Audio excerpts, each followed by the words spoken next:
The fluorescent lights of Riverside Police Station buzzed overhead as Officer Larry Diaz glanced at the clock. 2:47 a.m. The graveyard shift dragged on like every other Wednesday night, until the automatic doors slid open with a mechanical hiss.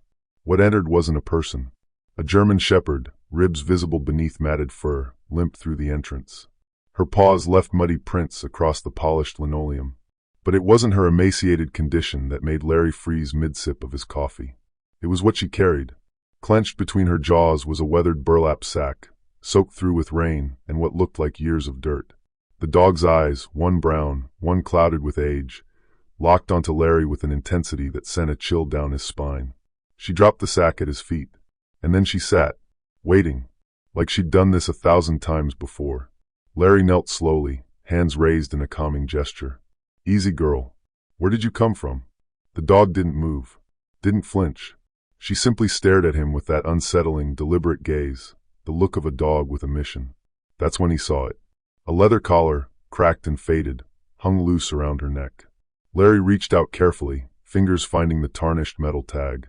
He tilted it toward the light. His breath caught. Stamped into the brass was a badge number, K9-1147. Below it, barely legible, Justice. Larry's hand trembled. He knew that number. Every cop in Riverside over the age of 30 knew that number. It belonged to the dog at the center of the Mackenzie case, the scandal that had ripped through the department 7 years ago like a wildfire. The dog that had vanished the same night her handler was arrested. "Jesus Christ," Larry whispered. "You're that Justice." Larry's partner, Officer Amy Rodriguez, emerged from the break room, coffee in hand. She stopped dead when she saw the dog. "Larry, what the hell?" "Call Sergeant Palmer," Larry interrupted, his voice tight. "Right now." Amy's confusion shifted to concern. "Why? What's going on?" Larry pointed at the collar. "This is K9-1147. Detective Hartley's dog." The name hung in the air like a ghost. Amy's eyes widened. Everyone knew about James Hartley, the decorated detective who'd been convicted of evidence tampering. The hero who'd become a pariah overnight. "That's impossible," Amy breathed. "That dog disappeared 7 years ago. She'd be old, sick, and clearly desperate." Larry looked down at the burlap sack. It was tied shut with frayed rope, the knot crude but deliberate. "She brought this here for a reason." Justice's ears perked forward. She nudged the sack with her nose, then looked back at Larry. The message was clear: open it. Larry's hands moved to the rope. Whatever was inside this sack, it had been important enough for a dying dog to drag it through a rainstorm to the only place she remembered. The only place she trusted. His fingers worked the knot loose. The rope fell away, and as Larry pulled open the mouth of the sack, his blood ran cold. Detective James Hartley knelt beside Justice in the darkness of the warehouse district, his hand resting on her strong, sleek back. She was 3 years old then, in her prime. The best narcotics detection dog the department had ever trained. "You ready, girl?" he whispered. Justice's tail wagged once. Focused. Professional. They'd been partners for 2 years. In that time, they'd taken down 3 major drug operations and recovered over $4 million in narcotics. Justice had a 97% accuracy rate, unheard of in K9 units. But this case was different. The Mackenzie case involved Victor Mackenzie, a real estate developer with political connections that reached all the way to the state capitol. Anonymous tips suggested his construction company was being used to smuggle heroin across state lines, hidden in shipments of building materials.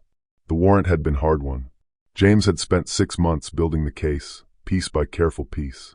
Everything depended on what Justice found tonight. "Seek," James commanded softly. Justice moved like liquid shadow through the warehouse, nose working the air.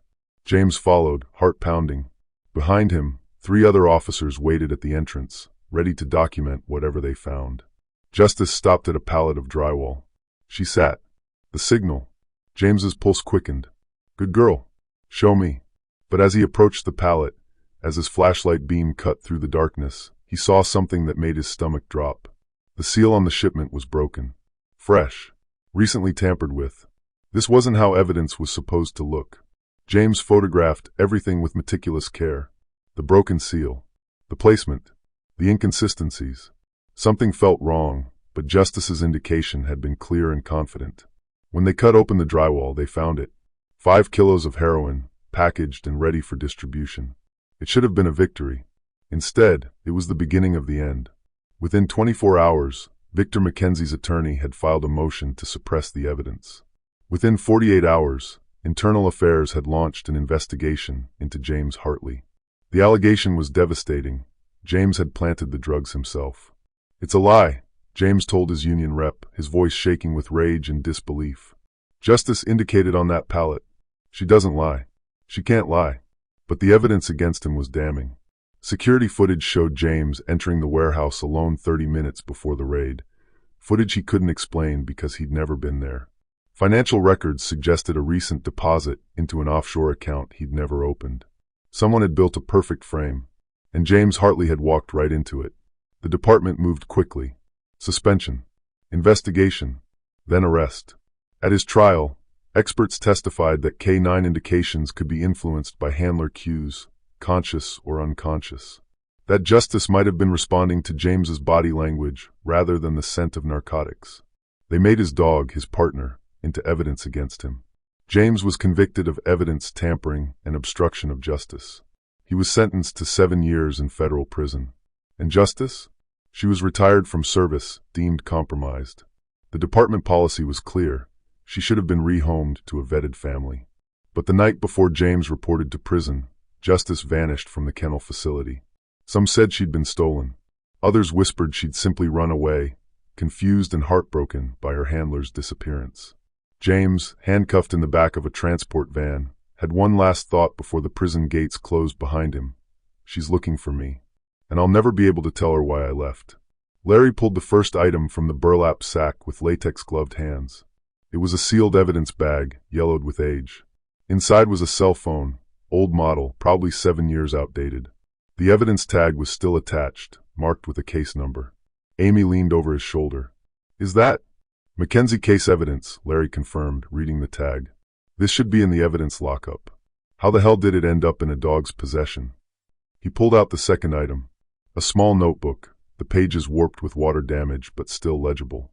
The handwriting inside was neat, methodical, investigators' notes, but not in James Hartley's hand. "Larry," Amy breathed. "Look at the date." The entries began 3 weeks before the raid. And they detailed everything, locations, times, shipment schedules. But they also contained something else. Instructions. Blueprints for a frame job. "This is a surveillance log," Larry said slowly. Someone was watching Hartley, learning his patterns, planning. Justice whined, a low, urgent sound. She pawed at the sack.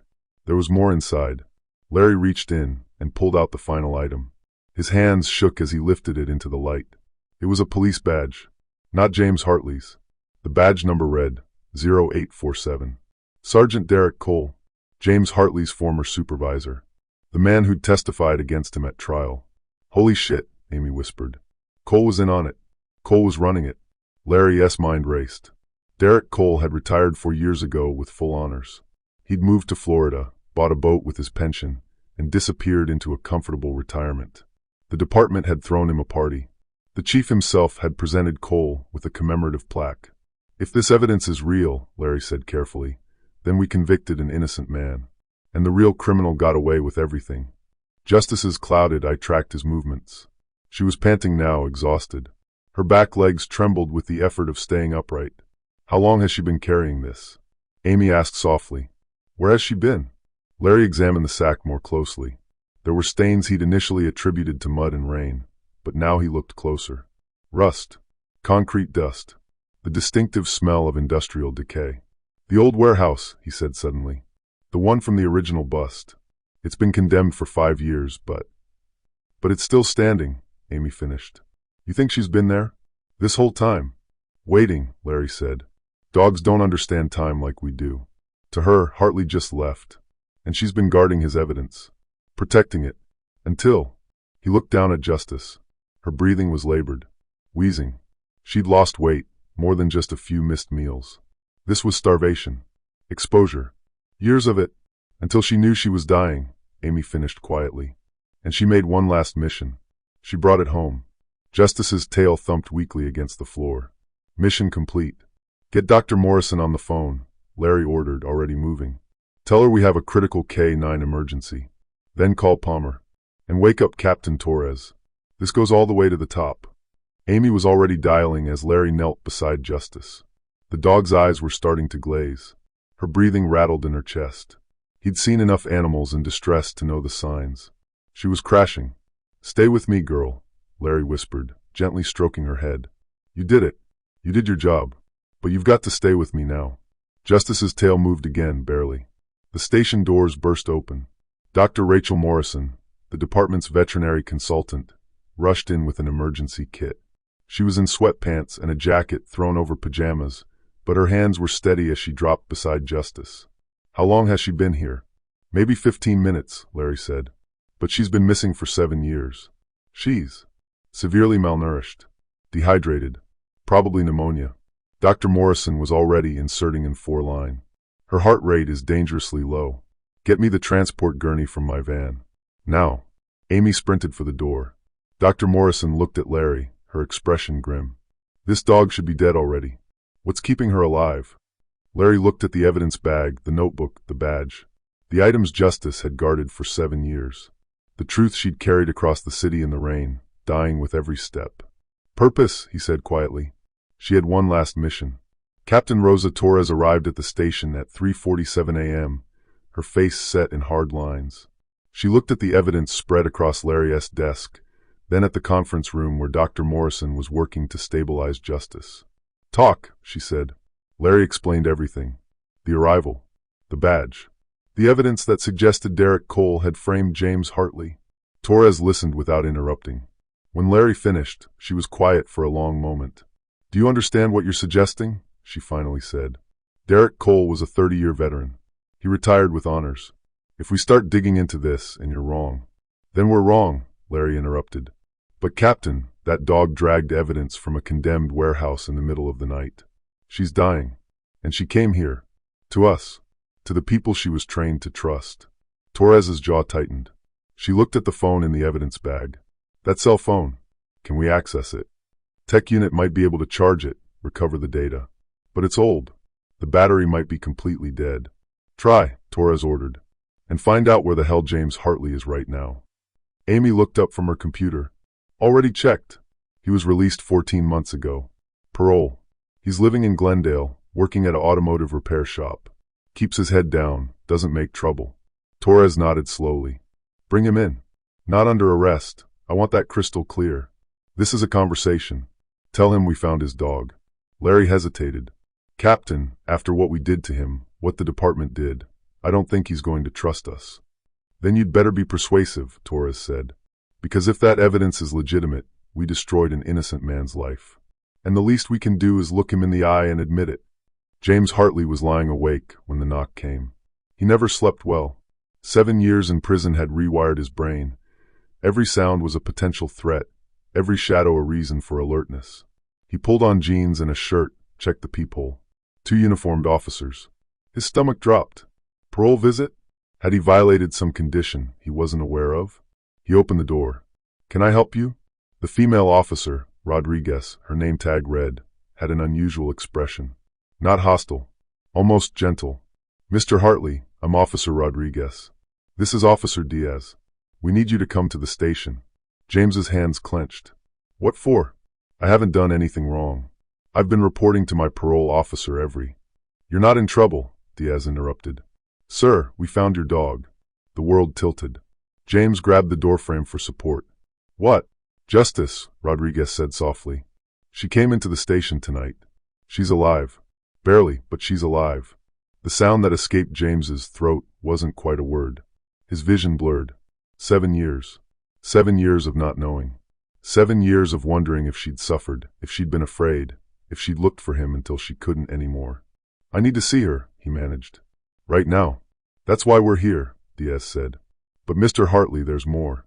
She brought something with her. Evidence. We need to talk to you about the Mackenzie case." James barely remembered the ride to the station. His hands shook. His heart hammered against his ribs.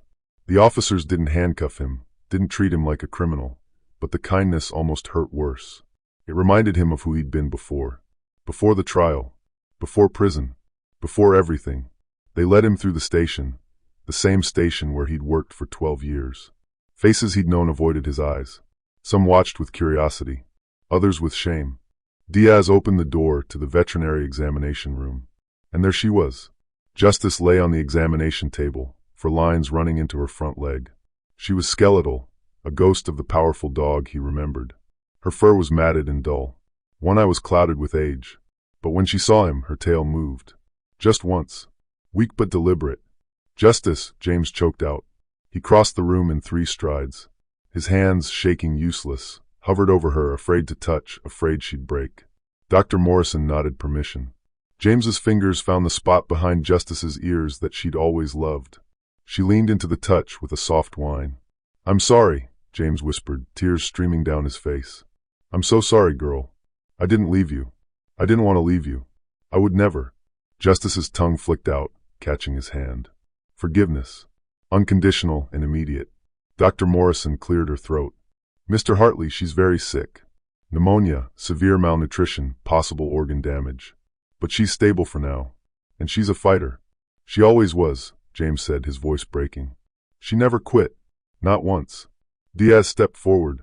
"Mr. Hartley, we need to talk about what Justice brought with her tonight. About Derek Cole. About the Mackenzie case.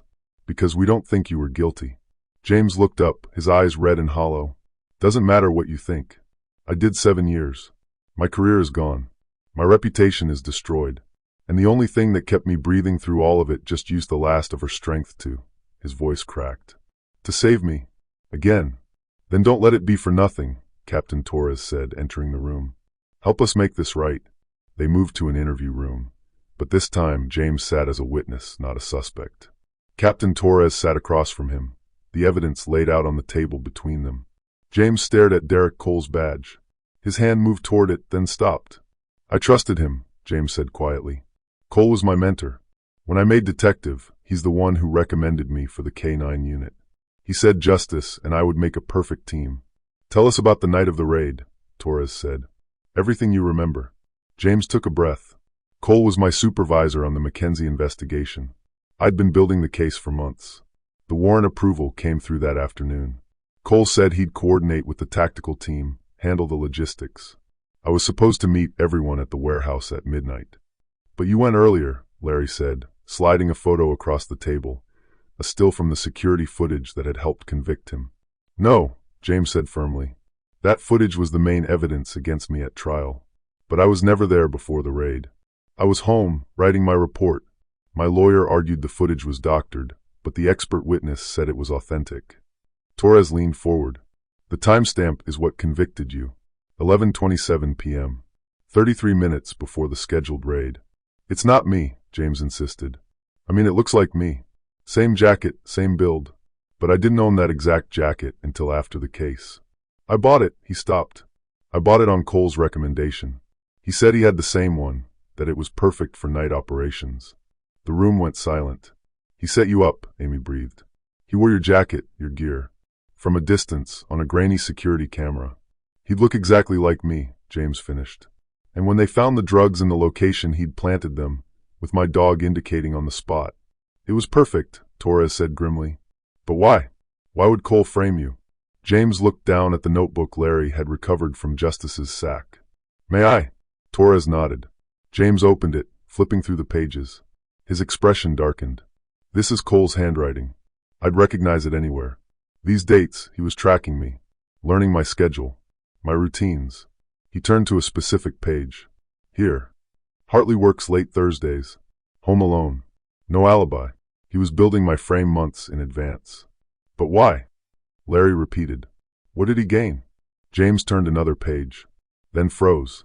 "Oh my God," he whispered. "The deposits." James's finger traced a line of numbers in Cole's notebook. They were written in a careful shorthand, but the pattern was clear. "These match the deposits that were found in my offshore account," James said. "The prosecution used them to show I'd been paid off. But if Cole was tracking them, then he was the one receiving the payments," Torres finished. "From who? Mackenzie?" "Had to be," James said. "Cole knew I was close to bringing Mackenzie down. The evidence was solid. But if the case went to trial, Mackenzie would have been exposed. His entire operation would have collapsed. So Mackenzie bought Cole," Larry said. "Paid him to sabotage the investigation." James nodded slowly. "Cole couldn't just make the evidence disappear. Too many people knew about it. But he could discredit it, make it look like I planted it, turn the department's best narcotics case into a corruption scandal. And once you were convicted, Amy added, the drugs were suppressed as evidence. Mackenzie walked free. Cole retired with Mackenzie's money in his pocket. That's why Justice's indication was so important, James realized. At trial, the defense argued she was unreliable, that I'd cued her. But Justice never lied. She indicated on that pallet because there were drugs there, drugs that Cole had planted. She was telling the truth. We just couldn't prove it. Torres stood, pacing. The cell phone. If we can recover the data, we might find communications between Cole and Mackenzie. Proof of the payments. There's something else, James said quietly. He turned to the last page of the notebook. Cole wrote something here. A date, September 14th, 7 years ago. The day before I was sentenced. He read aloud, dog is a loose end. We'll handle after verdict. The room went cold. He was going to kill her, Amy whispered. James's hands clenched into fists. But Justice escaped first. She disappeared from the kennel the night before. Everyone thought she ran away, but... She knew, Larry said. Dogs can sense intent. She knew she was in danger. And she took the evidence with her, Torres added. Cole must have hidden it somewhere he thought was safe. Somewhere connected to the case. The warehouse, James said. The condemned one. Cole had access to it. He probably stashed everything there, thinking no one would ever look. But Justice knew. She tracked it. She's been guarding it all this time. Dr. Morrison's voice crackled over the intercom. Captain, you need to come back. Justice is crashing again. James ran. Protocols, procedure, permission, none of it mattered. He burst into the examination room to find Dr. Morrison performing chest compressions on Justice. No, James breathed. No, not now. You can't leave now, girl. Not after everything. Get me the epinephrine, Dr. Morrison barked to her assistant. James, I need you to step back. No, James said firmly. He moved to Justice's head, his hands finding her ears again. Justice, stay with me. That's an order. You hear me? Stay. Justice's chest rose weakly under Dr. Morrison's hands. Come on, the vet muttered. Come on, don't quit on me. The monitor's alarm screamed. Flatline. Justice. James's voice cracked. Please. You did your job. You saved me. But I need you to hold on. Just a little longer. We're going to fix this. We're going to clear our names. Both of us. But I can't do it without you. Dr. Morrison injected the epinephrine directly into Justice's chest. 5 seconds. 10. 15. The monitor's scream continued. Flat. Empty. James pressed his forehead to Justice's, tears falling into her matted fur. I love you, girl. You were the best partner I ever had. The best friend. And I'm sorry I couldn't protect you. 20 seconds. 25. Then a beep. Weak. Irregular. Another beep. Another. The monitor showed a rhythm. Fragile, struggling, but there. Dr. Morrison exhaled hard. She's back. James, she's back. James sobbed against Justice's neck. Her tail moved, barely a flutter, but movement. Life. You stubborn, beautiful girl, he whispered. You never quit. You never quit. While Dr. Morrison stabilized Justice, the tech unit worked on the recovered cell phone. At 6:14 a.m., they got it powered on. The phone belonged to Derek Cole. Personal cell, not department issue. The text message history was still intact. Larry read them aloud to the assembled team, his voice tight with anger. Package delivered. Payment transferred.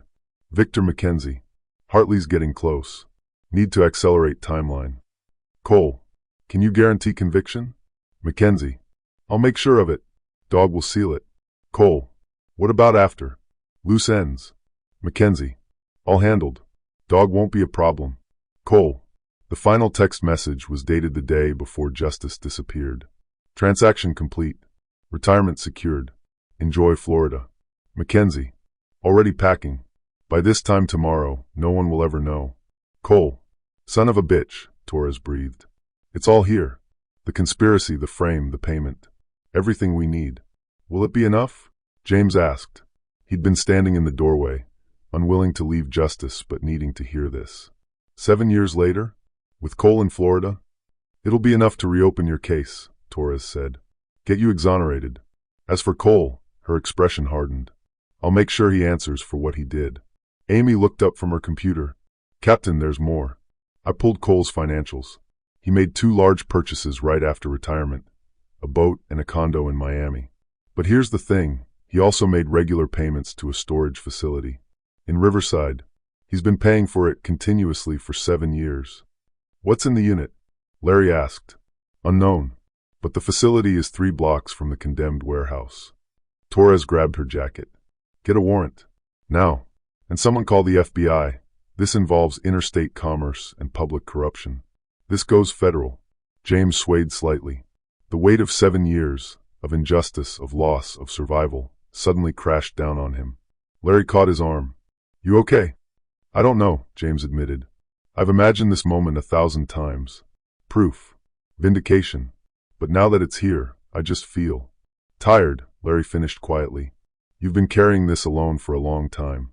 Not alone, James said. He looked toward the examination room, where justice was fighting for every breath. Never alone. The warrant came through at 9:47 a.m. By 10:30, a team of officers and FBI agents stood outside storage unit 347 at Riverside Self-Storage. James was there too. Torres had argued against it, but he'd refused to stay behind. I earned the right to see this through, he'd said. And no one had the heart to tell him no. The bolt cutters made quick work of the lock. The metal door rolled up with a rusty screech. Inside, the unit was packed with boxes. File boxes. Evidence boxes. All labeled with case numbers from Cole's 30-year career. Holy shit, Amy breathed. How much did he steal? FBI agent Sarah Kim began photographing everything. We'll need to catalog all of this. Cross-reference with the evidence logs. This is going to take months. But James had moved to the back of the unit. His flashlight beam caught something that made him stop. A metal kennel. The same one Justice had been transported in on operations. Inside it was a blanket, worn, stained with age, but also carefully folded. Protected. She came back here, James said softly. When she escaped, she found this place. Cole's place. And she stayed, guarding the evidence. Waiting. He knelt, pulling the blanket out. Something fell from its folds. A leather pouch. James opened it. Inside were more documents. Bank statements in Cole's name. Emails between Cole and Mackenzie. Photographs of meetings. Wire transfer confirmations. She took everything that would convict him, James realized. She's a narcotics dog, but she's also trained for evidence preservation. She knew these were important. So she took them, hid them, and when Cole couldn't find them, he couldn't risk coming back, Torres finished. Because if anyone investigated, found the storage unit, found him searching it, he'd be implicated, Agent Kim said. So he left, went to Florida, hoped it would all stay buried. Larry held up a photograph from the pouch. It showed Cole and Mackenzie shaking hands outside a restaurant. The date stamp was clear, 2 weeks before the raid. This is over, Torres said. We have everything we need. James, it's over. But James was looking at the kennel, at the blanket Justice had slept on for who knew how many nights. Alone in the dark, waiting for him to come back. Not yet, he said. It's not over until she knows. Until I can tell her she succeeded. Derek Cole was arrested in Miami at 2:15 p.m. FBI agents found him on his boat, fishing pole in hand, without a care in the world. The arrest was quiet, professional. Cole didn't resist, just stared at the agents with calculating eyes. What's this about? He asked. Detective James Hartley, Agent Kim said, and a German shepherd named Justice. Remember them? For the first time, Cole's composure cracked. Just for a second, but it was enough. I want a lawyer. You're going to need one, Kim replied. Victor Mackenzie was arrested 2 hours later at his office. Unlike Cole, Mackenzie tried to run. Made it to the parking garage before agents tackled him to the ground. The local news picked up the story by evening. The headlines were explosive. Former sergeant arrested in corruption scandal. Hero cop wrongly convicted. Evidence recovered after 7 years. Retired K9 solves cold case from beyond. That last one made James wince. Justice wasn't beyond anything. She was still here. Still fighting. He sat beside her in the examination room, his hand resting on her side. She was breathing easier now. The antibiotics and 4 fluids were helping. But she was so thin. So tired. You're famous again, girl, James said softly. Everyone wants to know about you. The dog who wouldn't quit. The dog who saved her handler. Justice's tail thumped weakly. Dr. Morrison entered, reviewing charts. She's responding to treatment. Her lungs are clearing. Heart rate is stabilizing. James, I think she's going to make it. James closed his eyes. Relief flooded through him so powerfully he couldn't speak. But, Dr. Morrison continued gently, she's going to need extensive care. Months of recovery. She's old, James. Even with treatment, she won't ever be the dog she was. I don't care, James said hoarsely. She doesn't need to be anything except alive. Let me take her home. Please. Let me give her the life she should have had all along. Dr. Morrison smiled. I think that can be arranged. 3 days later, Captain Torres called a press conference. James stood beside her at the podium, uncomfortable in a borrowed suit. Justice sat at his feet, stronger now but still weak. Still recovering. Cameras flashed. Reporters shouted questions. Torres raised a hand for silence. 7 years ago, she began, this department failed one of its own. Detective James Hartley was a decorated officer with 12 years of exemplary service. He was convicted of evidence tampering based on falsified evidence, fraudulent testimony, and a conspiracy that reached into the highest levels of corruption. Her voice was steady, but James could hear the emotion beneath it. The shame. The evidence that exonerated Detective Hartley was recovered by his K-9 partner, Justice, who spent 7 years protecting it, waiting for the chance to bring the truth to light. Because of her loyalty, because of her courage, we now know that James Hartley is innocent. And we know that the real criminals were trusted members of our community. Torres turned to James. On behalf of the Riverside Police Department, I offer you our deepest apology. What was done to you is unconscionable. We took your career, your freedom, 7 years of your life, and there is no way to give that back. James's jaw was tight.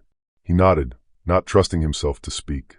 However, Torres continued, we would like to offer you something, your badge back.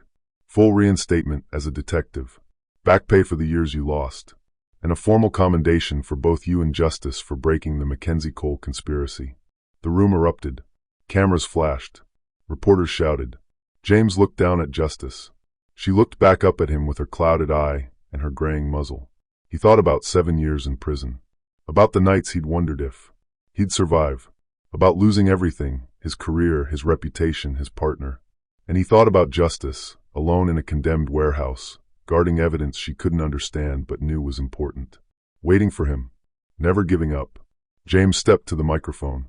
Thank you, Captain Torres, he said, his voice rough. For the apology. For the investigation. For believing the evidence that Justice risked her life to deliver. He paused, gathering himself. But I need to decline the reinstatement. The room went silent. Torres's eyes widened. James. I appreciate the offer, James continued. More than you know. But I'm not the same person I was 7 years ago. Prison changes you. And honestly, he looked down at Justice. I've got someone who needs me more than the department does right now. He reached down, his fingers finding that spot behind Justice's ears. This dog spent 7 years alone. Starving. Sick. Waiting for me to come back. She never stopped believing in me. Never stopped trusting me. And I'll be damned if I'm going to leave her again to put on a badge. His voice cracked. Justice gave me everything. Her loyalty. Her trust. Her life's mission. The least I can do is give her what she's earned. A home. A warm bed. Someone who'll be there every single day for whatever time she has left. He looked back at the cameras. Derek Cole tried to destroy both of us. He almost succeeded. But we're still here. And we're going home. Together.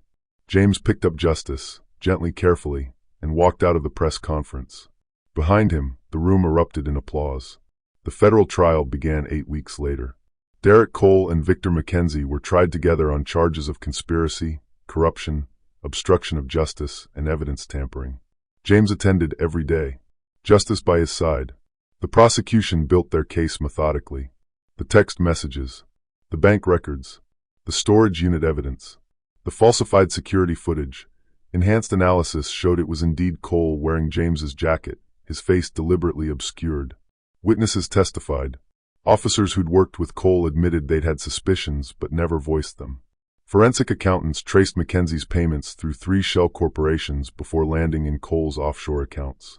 And then James took the stand. He testified for 6 hours across 2 days. He told them about building the Mackenzie case, about trusting Cole, about the night of the raid, about the trial that convicted him, about 7 years in federal prison, wondering if anyone would ever believe he was innocent. Did you ever consider giving up? The prosecutor asked. Every day, James admitted. But then I'd think about justice, about how she never quit on me, even when I was taken away, even when she had no reason to believe I'd come back. She kept going, and if she could do that, his voice broke, then I owed it to her to keep going too. The defense tried to discredit the evidence, argued that the cell phone data could have been manipulated, that justice might have simply stumbled on the storage unit by accident. But the evidence was overwhelming, and when Cole took the stand in his own defense, he made a critical mistake. That dog was always unreliable, Cole testified. Hartley thought she was perfect, but I saw the truth. She indicated where he wanted her to, not where the evidence was. James's attorney stood, then explained how justice knew where to find your storage unit, how she knew which evidence to take, how she managed to bring it directly to the police station 7 years later if she was so unreliable. Cole had no answer. The jury deliberated for 4 hours. Guilty, on all counts. Cole and Mackenzie were each sentenced to 25 years in federal prison. Outside the courthouse, James knelt beside Justice in the autumn sunshine. "We did it, girl," he whispered. "It's finally over." Justice licked his hand. Mission complete. James used the settlement money from his wrongful conviction lawsuit to buy a small house with a fenced yard. Nothing fancy, just a 2-bedroom with hardwood floors and a porch that caught the morning sun. He set up Justice's bed in the living room, where she could see him no matter what room he was in. She didn't like being alone. 7 years of solitude had left scars deeper than the physical ones. The first few weeks were hard. Justice would wake in the night, whining, searching for him. James would come running, finding her disoriented and afraid. "I'm here," he'd say, sitting on the floor beside her. "I'm right here. I'm not leaving." Gradually, slowly, she began to believe it. Dr. Morrison visited weekly, monitoring Justice's recovery. The pneumonia cleared. Her weight came back, not to her prime, but healthy for a dog her age. The cloudiness in her eye couldn't be fixed, but she adapted. "She's a miracle," Dr. Morrison said during one visit. "By all rights, she shouldn't have survived. The malnutrition alone should have killed her. But she had something to live for, a mission to complete." "And now?" James asked, watching Justice doze in a patch of sunlight. "Now she can rest," Dr. Morrison said gently. "She's earned it." James started working part-time at a training facility for service dogs. Not police work, he couldn't stomach that anymore, but therapy dogs, PTSD service animals, companions for veterans. He was good at it, patient, understanding. He knew what trauma looked like, knew how to build trust with creatures who'd been broken by circumstance. And Justice? She became the facility's unofficial mascot. The dog who proved that loyalty wasn't just a trained behavior, it was a choice. A promise that transcended time and hardship. Young dogs in training would approach her carefully, respectfully. She'd greet them with dignity, her tail wagging slowly, teaching them by example what it meant to serve with honor. 6 months after the trial, James received a call from the mayor's office. The city wanted to honor Justice with a commendation. Not just a certificate, a statue. A permanent memorial in the park across from the police station. "She represents everything we should aspire to," the mayor's aide explained. "Loyalty, courage, truth. We'd like to dedicate it on the anniversary of the night she came home." James was hesitant. Justice had never been one for crowds or attention. But when he explained it to her, sitting on the porch, her head resting on his lap, her tail wagged. Maybe she understood. Or maybe she just trusted him to make the right choice. The dedication ceremony took place on a clear October evening. Hundreds of people came, officers from the department, civilians who'd followed the story, families with children who wanted to see the hero dog. The statue was bronze, larger than life. It showed Justice mid-stride, carrying the burlap sack in her jaws. Strong, determined, unbreakable. The plaque read, "Justice, K9-1147. Loyalty beyond duty, courage beyond measure." When they unveiled it, the crowd applauded. Justice, sitting beside James, watched with calm dignity. Her tail swept the ground once. Twice. Captain Torres approached, kneeling beside the old dog. "Thank you," she said softly, "for not giving up on us, even when we gave up on ourselves." Justice leaned forward and licked Torres's hand. Forgiveness. Grace. 2 years later, James sat on his porch in the early morning light. Justice lay beside him, her breathing slow and even. She was 12 now, ancient for a German shepherd, especially one who'd lived the life she'd lived. She slept most days. Gentle walks in the yard.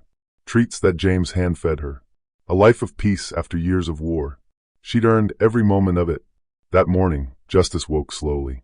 She lifted her head, looking at James with eyes that held a lifetime of trust and love. Her tail thumped once against the porch boards. James knew. He'd known for a few days, really. The way she'd been saying goodbye. Lingering in moments. Soaking in the sunshine like she was memorizing it. "Hey girl," he said softly, stroking her graying muzzle. "You ready?" Justice's tail moved again. Dr. Morrison had said she'd come when it was time. No suffering. No pain. Just peace. James called her. Then he sat with Justice in the yard, in the grass, in the warmth of the autumn sun. He told her stories about their best cases. About the first day they'd met. About how she'd chosen him just as much as he'd chosen her. "You saved me," James whispered, his tears falling into her fur. "Not just at the end. Every single day. You saved me by never giving up. By showing me what real loyalty looks like. What real love looks like." Justice's breathing slowed. Her eyes stayed fixed on James's face. "I love you, girl. My partner. My friend. My hero." Dr. Morrison arrived quietly. She worked with gentle efficiency, preparing the injection that would ease Justice into sleep. Into peace. "Whenever you're ready," she said softly. James held Justice close. "Good girl," he whispered. "You did your job. You did it perfectly. And now you can rest. You've earned it." Justice's tail moved one final time. Dr. Morrison administered the injection. Justice took a breath. Another. Then her body relaxed completely. The tension that had defined her entire life, the vigilance, the mission, the unbreakable purpose, finally released. She was gone. James held her for a long time after. The sun climbed higher. Birds sang. The world continued. But something fundamental had shifted. Justice's story was complete. The training facility named their Excellence Award after her. The Justice Award, given annually to the service dog who demonstrated the most exceptional loyalty and courage. James continued training dogs for another 15 years. Every animal that came through his program learned Justice's story. The dog who never quit. The dog who saved her partner long after their partnership had officially ended.